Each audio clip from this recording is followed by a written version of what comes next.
Hi everyone, my name is Mark Rousseau, and this is absolutely not the way I intended to meet you all.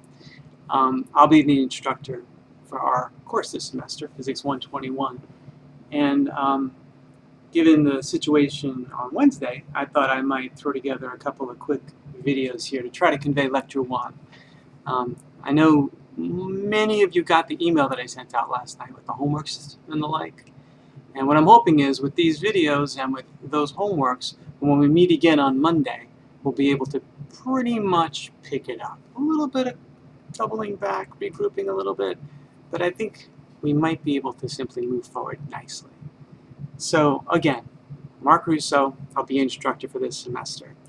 I'm going to break these videos into sort of bite-sized chunks, and because I'm kind of winging this quickly, they won't be ultra-professional, but they'll be good. In the first video here, what I'm basically going to talk about are some of the course logistics, and I want to review the syllabus. So this might be 12-15 minutes. And you can see I'm in suboptimal conditions here, right? I'm sitting in my basement. I got some sort of bad lighting, but it'll do. And the one thing that we do have here is power.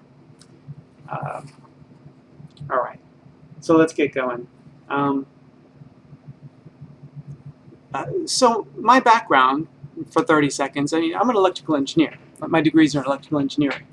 And engineering is applied physics. I've been practicing as an engineer for over 20 years. Did my undergraduate work at Stony Brook University in New York and my graduate work at Columbia University in Manhattan. Since then, I've been working at various engineering firms, and I'm working today. So I teach at night because I'm working all day.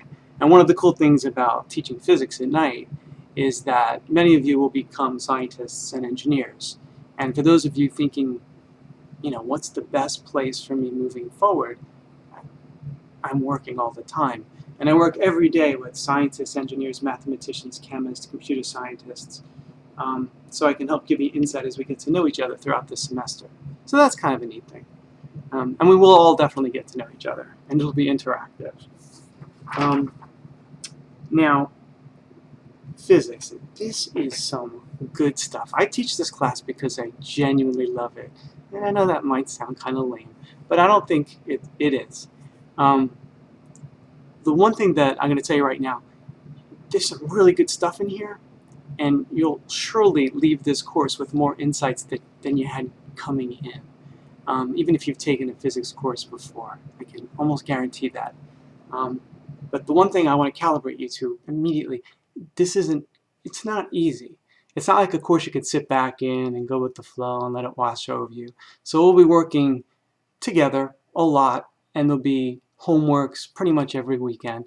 And that's not me trying to torture you. That's just the reality of how you need to learn this stuff. Our textbook. So it's in the syllabus that I sent you all, but essentially it's this 9th edition. Now, I've got the 20-pound version, which you won't have to get. It makes a lot of noise when you drop it down. But in the bookstore, they have them. They had a bunch of them, which is why I checked last week. So you definitely should get that. We'll be using the textbooks for our homeworks and for the in-class quizzes. So you'll either need the textbook in bulk paper form, or you're going to need the pages with the homeworks on them in bulk paper form for the quizzes. More to come on that. The lab manual. So you're going to have lab right after the lecture. They used to sell a lab manual in the bookstore. If they still do that, don't buy it, because the lab instructor, Michelle, she'll give it to you. So don't spend your $10 there. As for a calculator, I've got a $10 Texas Instrument calculator. You don't need a $200 calculator. You just need to make sure that your calculator does sine, cosine, tangent, e to the x, log functions, scientific notation. And this may sound kind of silly, but you really need to know how to use it. With some of the advanced calculators, you really need an instruction manual to go with them. And we'll be using calculators all the time. But again, $10 calculator. Okay, let's take a look at the syllabus. So I sent you all the syllabus. And so I have a marked up copy here. You do want to make sure that, so open your syllabus if you could, either the printout that you made or the one that you have online, and kind of follow along, please. First thing is you want use the syllabus that has my name on it and that says specifically fall of 2016. Each semester I like to really try to tune and retune the syllabus so that it's more and more aligned with exactly what I plan to go through in class. And so this is really honed. In fact, it has a few less homework problems than the general syllabus because, like I said, I kind of removed homework problems that I thought might be just a little too challenging, more cost than benefit. And I also wanted to focus on very specific areas. So make sure you use the syllabus that's got my name on it, and we'll be using it all semester. Now, the prerequisite, Math 171, Calc 1. Every semester people are a little apprehensive. How much calculus is really in this class? Maybe some of you haven't taken calculus yet. This is a very heavy-duty mathematically based class. But I will tell you that calculus-wise, I'll definitely be using calculus in class. On your quizzes and on your homework and on your tests, I'm not going to put any calculus. So if you're taking calculus as a co-requisite right now, you're cool. You reach physics 2 and you're not taking calculus, you will not be cool. You absolutely have to have calculus for physics 2. And to back up 1 second, this is really important. Our college offers 3 physics courses at the introductory level. Physics 108, Physics 111, Physics 121, right? So we're Physics 121, specifically for scientists and engineers. That means that we're going to have the full treatment, including algebra, geometry, trig, and calculus. Full treatment, full rigor. The course that's slightly lower, it's almost wrong to call it lower, is Physics 111. The only thing Physics 111 doesn't have, it's still the full treatment, is the calculus. So where I might go through some stuff in class and derive things with calculus and it'll look cool, in Physics 111 I'd be more apt to say it can be shown, and then that's that, and I'll give the relationships, the equations. Physics 108 is called, I believe, Physics for Life. And what that is, it's all icing. So it's all the sort of fun, cool stuff without a lot of the rigor and mathematical intensity. In fact, I think it's got pretty much no mathematical intensity. So my point on all this is every semester I seem to have a few folks who aren't exactly in the right class. If you're taking 121 as a science elective, that might or might not be the best thing. You might want to take 111 or even 108. If you're just trying to fill a science elective, you'll have a little bit less pain. So I like to say that up front because I don't want you to waste your time being in the wrong class or your money if it goes into the semester a little bit and you can't get a full refund. So just be aware of that, and if you need to switch, do it now. All right. On this page here, the course outline, you'll see there are 12 topics summarized. And so this is basically listing the topics we're going to cover all semester. I will tell you that the first 3 topics, the intro, motion in one dimension, and vectors, they're a little bit dry. I tend to think of this as, for those of you who play piano, remember learning scales on a piano? This is a lot of basic sort of learning of scales that we need to do so that we can do the more advanced things as we move forward into chapters 4 and 5 and then through the rest of the course. So might be a little dry at the beginning. Just stick with me. It'll get much more interesting and cool and fun. At least I'll think so. And I think you will too as we move forward. The other thing is that this class is inherently cumulative. So be very, very careful to stay up on top of things. Why am I sitting in my basement before work making videos? So that we don't fall behind. All right? So just know that you do not want to fall behind in this particular class, because every topic builds on the one before, almost exclusively. Available support. So across the hall from our room, MAS 115, is a physics lab.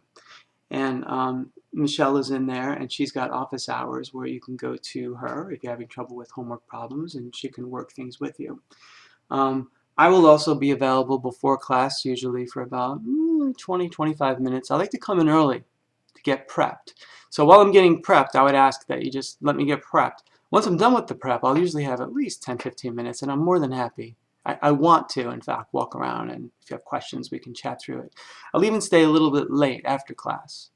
So I'm working all day, and then I come and I teach at night, and I think a bunch of you are usually working all day too. We'll talk about that on Monday. So it's kind of a long day, but it's really important to have as much face time as you can. So you have Michelle across the hall, you have me a little bit before class, and I'll definitely stay 15-20 minutes after class as well. And then there are some videotapes in the library. I haven't actually seen those. The other critical thing, email me. So mrusso@brookdalecc.edu. When you email me with the problem that you're having with the homework problem, don't just say, I can't do number 3. Take a photo of how far you've gotten, tell me what you were thinking, where you're stuck, and I will give you some insights as to how to get it going from there. Okay? The tests are the majority of the grading in this class. 75% of the grade is the tests, 25% apiece. Now, a couple of good news items here. Because the course is inherently cumulative, like I mentioned before, I see absolutely no need to provide a cumulative final. That would just be additional pain for no reason. So, test 1 is the test 1 material, test 2 is the test 2 material, but you have to know the test 1 material to do that. Test 3 is just the test 3 material, but again, it builds on everything prior. But I'm not going to throw a pure test 1 problem on test 3. So that's a good thing. Another good thing is that I'm going to give each of you, when we have the tests, an equation sheet. When I was an undergraduate, I had to memorize, and you're going to see 30, 35 equations. You're not going to have to do that. Now, as you go through and do the homeworks, they're going to burn in anyway. But when you're taking a test and it's high pressure, you're not going to need to worry about, do I remember this equation? They will be right there. Everybody will have the sheet. Everybody will have the same sheet. It's not something you'll bring in yourself. I'm going to give it to you. So everybody will be on equal ground. Now, the departmental policy on tests. There are no de facto makeups. I know that sounds a little harsh, but let me explain what that means. Essentially, when I announce a test, it'll usually be 2 weeks in advance. I expect everybody to be there for the test. If your sister's getting married in early October, and you know that's the case, and we're kind of converging on test 1, come up to me and say, oh, my sister's getting married, and we will work it out, because you're going to go to your sister's wedding. If, God forbid, there's an emergency, and this has happened, and you just can't be there for a true emergency reason. I had one student's husband call me from the hospital one semester. Of course, we're going to work around that. But what we can't have are people basically saying, I'm just not up to it tonight, I'm not ready. Number 1, that's not fair to everybody else in class. And number 2, that is not indicative of an engineering work environment or a scientific work environment. So this is sort of calibrating you a little bit for work. And I'm not going to be able to help myself. Throughout the semester, again, because I'm working every day, I'm going to keep throwing in work stuff too. Just tidbits here and there, but it's just going to come out. Homework and quizzes will count for 15% of your grade. We're going to have a quiz pretty much after every major chapter. And there's an algorithm that I put in place. And I call it the n+1, n+2 algorithm, which is really kind of geeky, I know. But what it means is this. By example, next Wednesday, I'm planning to finish chapter 2. That's lecture N. The lecture following that, n+1, on Monday, I'll spend just 10 or 15 minutes before class, at the beginning of class rather, going through some specific problems that you might have with those homeworks. Now, obviously, I can't go through all the homework problems, but we'll just spend a little bit of time in lecture where you might have been stuck. 10, 15 minutes tops. Lecture n+2, the lecture after that, so now we're on the Wednesday following, we'll have a quiz in class. It'll be the last 10 minutes of lecture. Now, the really good news on quizzes is that you all have homework assignments to do, and I'll assign them. You don't have to worry about when should I start doing those. I'll tell you when. The quizzes won't be like the homework problems. The quizzes will be one of the homework problems you've done. So if you've done your homework problems, it's going to be a deja vu. I'm going to tell you, take out your book. Now I want you to do problem 13 in chapter 2 or something like that. So you do your homework because you have to, for yourself, to learn, to understand. But the additional benefit is it's going to be a quiz. It won't be an open book quiz at that point, except for the textbook. No makeups on quizzes, but I am going to drop your lowest, so you get one freebie. So that's cool, right? Everybody starts effectively with a 100 average. If you come in one night and you have a bad night and you get a 4 on a quiz, that stinks. But you know you can drop one. If 3/4 of the way through the semester you've got a perfect average on the quizzes, you can blow one off, right?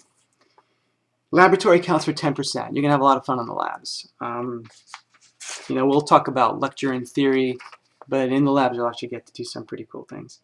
The only other thing I'll say for the moment is in all of your homeworks and in all of the tests for sure, you must show all work. And again, that's not me just being a show all work kind of guy. It is imperative as an engineer or as a scientist to be able to substantiate everything that you do. If I ask you, what is the meaning of life, the universe, and everything, and you tell me the answer is 42, that doesn't really mean much to me, right? Even if you're right, I need to know why the answer is 42, and so I'm going to need to understand your progressive thinking as you're going through. So get this mindset immediately, and even on the homework that you're doing for yourself, lay it out almost as if you're presenting it, clearly, meticulously, methodically. Most times, these problems are pretty complicated. You won't exactly get the right answer. And if I can't tell what you're doing, and you just give me a 42, I can't give any partial credit. I don't think there'd be too many engineers and scientists if it wasn't for partial credit. Even at work, we're always checking each other because nobody's perfect. So you have to show all work. So just keep that in mind always. Grading is enumerated in here, and it's the usual. College policies, and we'll kind of close, well, a couple more things. College policies, the Academic Integrity Code, the Student Conduct Code, all that kind of stuff that you've heard in other classes. The bottom line is it's the golden rule. Just be respectful of others. And what I mean by that specifically, your cell phones, we all have our iPhones and Androids. Keep them on silence in class. If you get a text or if you get an email or a call and you need to take it, just get up quietly, walk out of the room, close the door quietly. We're all adults. Just do what you need to do. On tests and the like, no music. That's not appropriate, I don't think. As far as dinner goes, I had one semester where this girl, I remember she was sitting in the second row to the right, and right before class, she brought her dinner in. Because, you know, we're all working all day, and even if we're not working all day, we're in class all day. And so it's dinner time when we're in lecture. This cheeseburger, it just smelled and looked so delicious. And it was so distracting. So I would ask that food-wise, you please don't eat in lecture. Eat before lecture. Drink-wise, different story entirely. There are going to be some nights where I'm going to tell you, next Monday will be a Red Bull night. Meaning bring a cup of coffee, meaning bring your favorite sports drink, energy drink, what have you, because it's going to be particularly intense. So please no food during the lecture. But if you want to bring coffee, a Sprite, a Red Bull, absolutely encouraged. Whatever keeps your focus on. And I would also recommend, bring your PCs if you like. You're going to see I'm not going to use PowerPoints. And it's not that I don't like using PowerPoints. I present all the time at work and I use PowerPoint all the time. I don't think this course is best suited for slides. You have to learn this in iterations. I'm going to use the whiteboard almost exclusively. And I'm going to expect you to take meticulous notes from the whiteboard. And the reason for that is twofold. The first is that you learn this stuff iteratively. And the very first iteration will be you taking meticulous notes in class. You're writing it down. It's burning in first order. The second reason I won't use slides almost exclusively, I got to leave myself an out in case I use one night, is that I'll go too fast if I use slides. If I'm forcing myself to write at the same rate that you're writing, I'm guaranteeing that I'm not going too fast, and that's important so that we can be effective. Disability services, if anybody has any specific issues, just see me after class on Monday, and we'll talk through it, and we'll deal with that, no problem. And then the very last few pages here are the actual assignments. So you'll see the specific reading assignments, You'll see the specific homework problems. Again, don't do these until I say in class, okay, now do the specific homework assignment problems for Chapter X. And as you saw in that email, I asked you to read the Chapter 1 and Chapter 2 material, but not to do the homework problems yet for Monday. And I asked you to do that math refresher. And we'll talk about that some more. Why is this guy giving me a quiz on my first night? It'll make sense. You can see where the tests will fall, although I don't have dates for those yet. And the last thing, and this will close out this video, is on the last page, I've made some very specific comments about specific problems. There are some even number problems that you don't have answers for in your book. And there are some odd number problems that even though you do have answers for, I give you a few hints. So that's that. That's our first video. In the next video, I'm going to talk specifically about tips and wisdom, things that will really help you in the course. All right. Talk soon.